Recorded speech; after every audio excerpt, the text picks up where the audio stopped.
अध्यक्ष जी, मैं हमारे विपक्ष के साथियों से यही कहूंगा कि आप तैयारी करके क्यों नहीं आते जी? थोड़ी मेहनत कीजिए। और मैंने 5 साल दिया आपको मेहनत करने के लिए। 18 में कहा था कि 23 में आप आना, जरूर आना। 5 साल भी नहीं कर पाए आप लोग। क्या हाल है आप लोगों का, क्या दारिद्र्य है। जिनके खुद के बही खाते बिगड़े हुए हैं, जिनके बही खाते खुद के बिगड़े हुए हैं, वो भी हमसे हमारा हिसाब लिए फिरते हैं। आज मौका दिया, लेकिन गुड़ का गोबर कैसे करना उसमें ये माहिर है। सूरज जी जरा जोर से हंस लीजिए। सीक्रेट वरदान मिला हुआ है जी। और वरदान ये कि ये लोग जिसका बुरा चाहेंगे उसका भलाई ही होगा।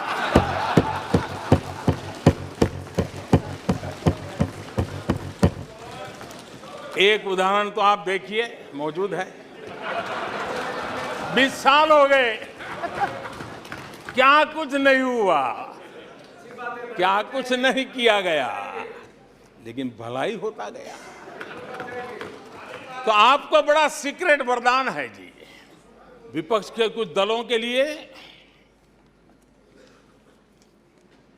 उनके आचरण से, उनके व्यवहार से उन्होंने सिद्ध कर दिया है कि देश से ज्यादा उनके लिए दल है, देश से बड़ा दल है, देश से पहले प्राथमिकता दल है।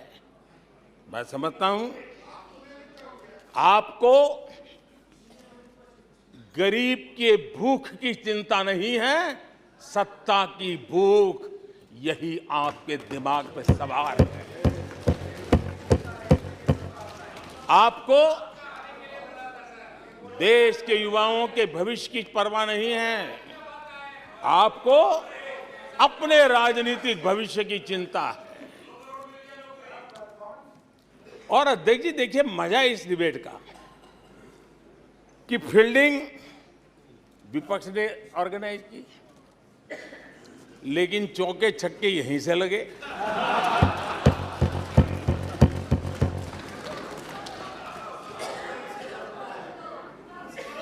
और विपक्ष नो कॉन्फिडेंस मोशन पे नो बॉल नो बॉल पर ही करता आगे चलता जा रहा है।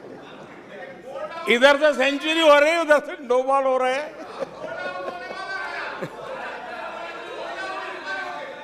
अध्यक्ष जी, मैं हमारे विपक्ष के साथियों से यही कहूंगा कि आप तैयारी करके क्यों नहीं आते जी? थोड़ी मेहनत कीजिए। और मैंने 5 साल दिया आपको मेहनत करने के लिए। 18 में कहा था कि 23 में आप आना, जरूर आना। 5 साल भी नहीं कर पाए आप लोग। क्या हाल है आप लोगों का, क्या दारिद्र्य है। आदरणीय अध्यक्ष जी,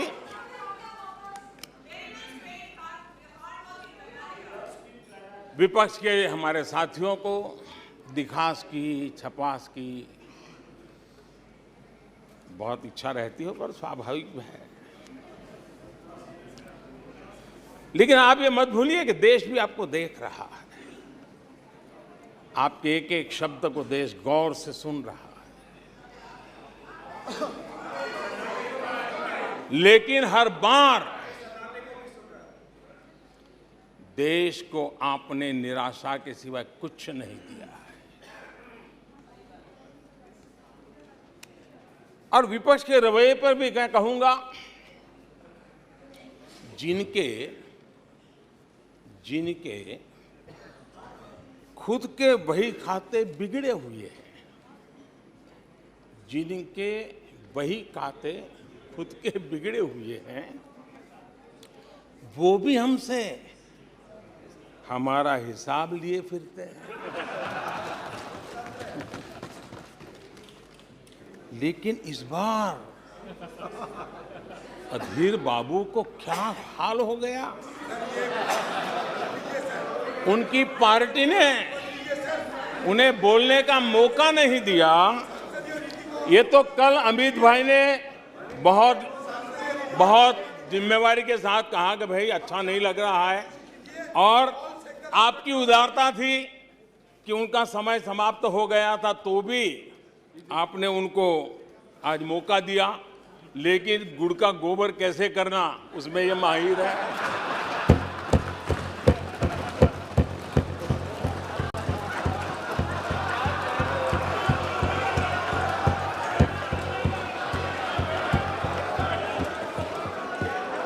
मैं नहीं जानता हूं कि आखिर आपकी मजबूरी क्या है। क्यों अधीर बाबू को दरकिनारे कर दिया गया? पता नहीं कलकत्ता से कोई फोन आया हो।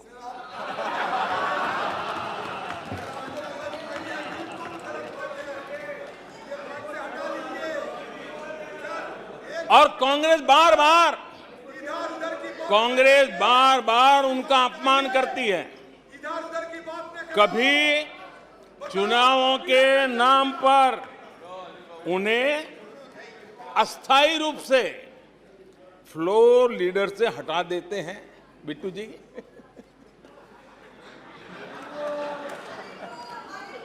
हम अधीर बाबू के प्रति अपनी पूरी संवेदना व्यक्त करते हैं।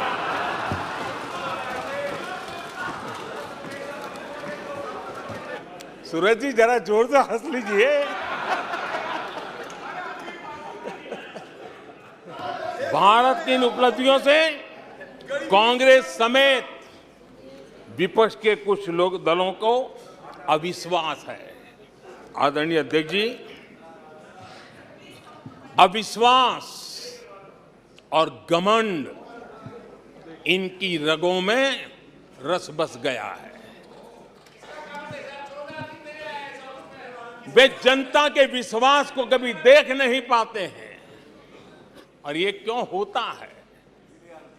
आज मैं सदन में कुछ सीक्रेट बताना चाहता हूं।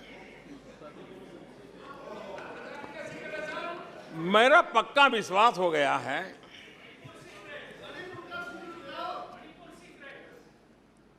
कि विपक्ष के लोगों को एक सीक्रेट वरदान मिला हुआ है। हाँ,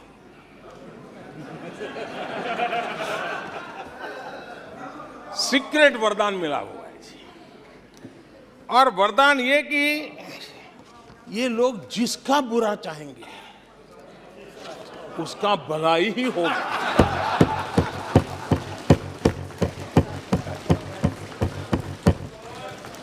एक उदाहरण तो आप देखिए, मौजूद है।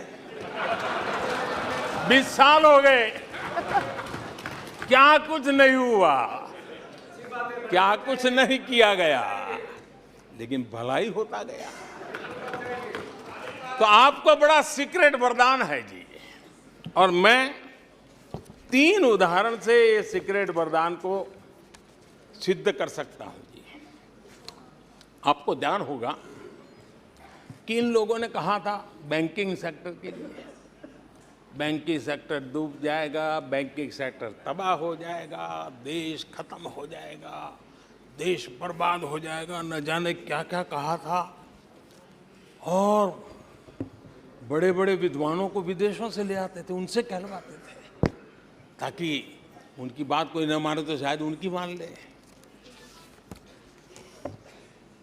हमारे बैंकों की सेहत को लेकर के भांति भांति की निराशा, अफवाह फैलाने का काम इन्होंने पुरजोश किया। और जब इन्होंने बुरा चाहा बैंकों का, तो हुआ क्या? हमारी public sector banks net profit 2 गुने से ज्यादा हो गया। इन लोगों ने फोन बैंकिंग घोटाले की बात, इसके कारण देश को एनपीए के गंभीर संकट में डुबो दिया था। बीते दिनों की बात हो रही है, लेकिन आज जो उन्होंने एनपीए का अंबर लगा के गए थे, उसको भी पार कर करके हम एक नई ताकत के साथ निकल चुके हैं। और आज सुबह निर्मला जी ने विस्तार से बताया है कि कितना प्रॉफिट हुआ है। दूसरा उदाहरण, हमारे डिफेंस के हेलीकॉप्टर बनाने वाली सरकारी कंपनी HAL, ये HAL को लेकर के कितनी भली बुरी बातें इन्होंने करी थी। क्या कुछ नहीं कहा गया था HAL के लिए, और इसका दुनिया पे बहुत नुकसान करने वाली भाषा का प्रयोग किया गया था। और HAL तबाह हो गया है, HAL खत्म हो गया है, भारत की डिफेंस इंडस्ट्री खत्म हो चुकी है। ऐसा न जाने क्या क्या कहा गया था HAL के लिए। इतना ही नहीं, जैसे आजकल खेतों में जाकर के वीडियो शूट होता है, मालूम है ना? हाँ, खेतों में जाकर के वीडियो शूट होता है, हाँ।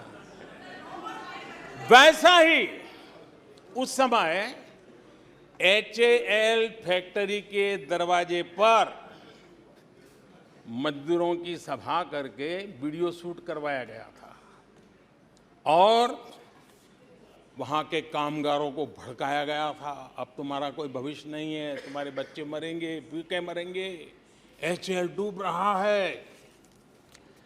देश की इतनी महत्वपूर्ण इंस्टीट्यूट को इतना बुरा चाहा, इतना बुरा चाहा, इतना बुरा कहा कि वो सीक्रेट आज HAL सफलता की नई बुलंदियों को छू रहा है। HAL ने अपना highest ever highest revenue register किया है। इनके जी भर करके गंभीर आरोपों के बावजूद भी वहां के कामदारों को, वहां के कर्मचारियों को उकसाने की भरपूर कोशिश के बावजूद भी आज HAL देश की आन बान शान बन के उभरा हुआ है। आदरणीय अध्यक्ष जी, जिसका बुरा चाहते हैं वो कैसे आगे बढ़ता है, मैं तीसरा उदाहरण देता हूं। आप जानते हैं LIC के लिए क्या क्या कहा गया था? LIC बर्बाद हो गई, गरीबों के पैसे डूब रहे हैं, गरीब कहां जाएगा, बेचारे ने बड़ी मेहनत से LIC में पैसा डाला है। क्या कहें, जितनी उनकी कल्पना शक्ति थी, जितने उनके दरबारियों ने कागज पकड़ा दिए थे, सारे बोल लेते थे, वो सारे बोल लेते थे। लेकिन आज LIC लगातार मजबूत हो रही है। ऐसी ही और वीडियोस के लिए सब्सक्राइब करें हमारे चैनल अरुण कुमार को और पाएं ऐसी ही जानकारी तथ्य वीडियो। धन्यवाद।